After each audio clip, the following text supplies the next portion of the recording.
Hello guys, welcome to my Food and Fuel series.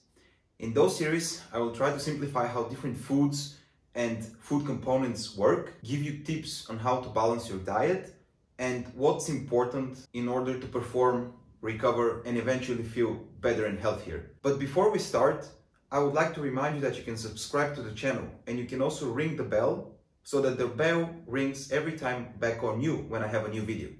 Let's go!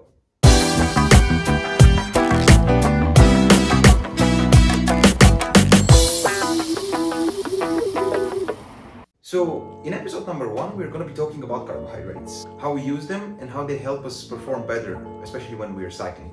But before that, let's just move out of the way what carbohydrates are. Carbohydrates are natural substances usually found in grains, fruits, vegetables and milk. We have different types of carbohydrates such as monosaccharides, disaccharides and starches. They are one of the main macronutrients alongside proteins and fat, and our body relies mostly on them. Did you know that our brain uses 130 grams of glucose every day just to function? Basically, this is 1 liter of Coca-Cola every day, just for our brain. So from this fact, you can see how important actually carbohydrates are. But they're not used only from our brain. They provide the muscles with carbohydrates in the form of glycogen, and that glycogen then is broken down to glucose, which afterwards is converted to ATP, which is the main energy currency that our body uses. And our muscle cells and muscle fibers are not an exception. They use mainly glucose or glycogen in order for them to perform. And this is why they're so important for endurance athletes and cyclists. The body stores roughly around 2,500 kilocalories of carbohydrates compared to around 60,000 kilocalories of fat. So let's go back to the ATP, which our muscles use in order to function. This ATP can be produced or by carbohydrates or by fat. What is interesting is that we have fat storages that are depleted at very low physical activity. But once you need to perform on a higher level, you for sure need carbohydrates and you need sugars. The reason for this is that when our body works, we burn those glycogen stores in our muscles much faster than our body can break down fat and transform it to simple sugars, glucose, and then send it through the body, and then we have it available again. That's why for endurance athletes and for cyclists, it's vital that you have sugars or sugary stuff in you when you're going out for a ride. And this is really important because sugars are digested and absorbed way faster, and their action actually starts already in the mouth. Did you know that we have receptors in our mouth that when they feel carbohydrates, even if we don't ingest what we put in our mouth, our brain receives those signals and this can improve our performance. Interesting, right? Carbohydrates are important especially before and during an event, a race or ride with a group of friends. And there is this thing called carb loading. It is important, I must say, but there are some things that people need to understand about this carb loading. If you really are going to a sportive or you're having a race, it is important that you carb load. Why? Because this is the only way that you can top up your glycogen stores in your muscles, and this will make you have your muscles ready for a fight. The original protocol for carb loading was introduced in 1967 by the Swedish scientist named Gunvar Alborg, and this protocol stated that athletes need to decrease their training while increasing their carbohydrate introduction in the last 3 days before a race. However, on a later stage this was debunked, and it was proven that only 1 day of carb loading before the race or the event or the ride, it doesn't matter, it's more than enough.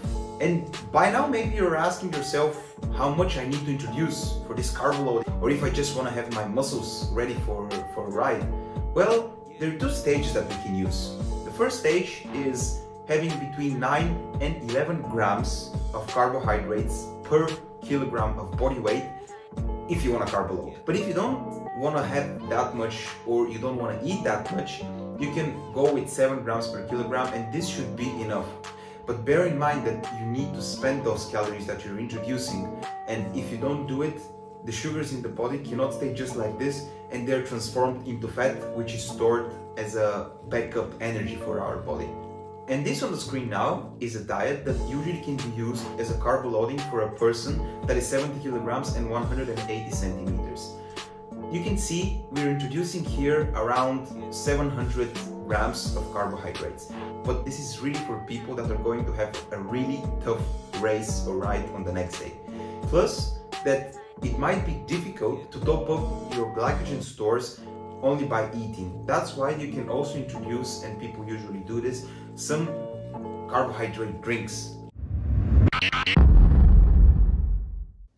Did you know that there is a fine limit between how much carbohydrates you use just before an event? 1 hour. 1 hour can be crucial.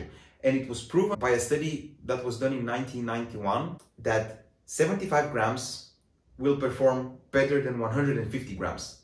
So next time when you go out for a ride or you have a race, don't eat everything that you can, but keep it around 60 and 80 grams of carbohydrates just before the race. And we come to the part where I'm going to explain to you what type of carbohydrates we need to introduce while we're trying to top up our glycogen stores and while we are riding. For the loading period, it is important that we eat nutritious food, and we need to combine everything. You cannot eat only sugary stuff or starches that are really plain and that will spike up your insulin. You need more complex meals. And why I'm saying this? I'm saying this because it is important that you know how to divide your diet. Having pasta and rice, but whole grain, and having potatoes, sweet or normal potatoes, it's way better than just eating something sugary, because that sugar will go in your muscles, of course, but it's not good for your body, and the production of insulin is increasing immensely. On the contrary, when we go riding, we need that fast sugars that enter our muscles. And usually what people use is glucose or maltodextrin.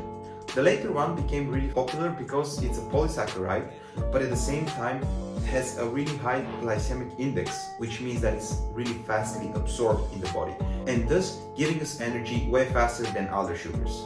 And another important thing, when you go riding the next time, don't rely only on those gels or those carbohydrate drinks. Of course, you will do with them, but you also need food that will be absorbed for a longer period of time, because having only maltodextrin will give you those spikes in insulin, but then you're always going to be crashed down really fast, because insulin helps the glucose enter the muscle cells faster. When you have more insulin, more of the sugar will go into the cell, will be used faster, and then you will have those really drops. That's why you need to have the right balance in between bananas and power bars, in addition to all of types of gels and carbohydrate drinks that you can get. So I hope you learned something about carbohydrates, and I gave you a little bit of more of insight how they work and how we use them, and also why they're so important for cyclists and endurance sport. Thank you for watching, and next time when you go for a ride, don't forget to eat your carbs, because carbs are like the fuel for the car. If you don't have enough, your engine is gonna stop. So better eat your fuel. See you soon.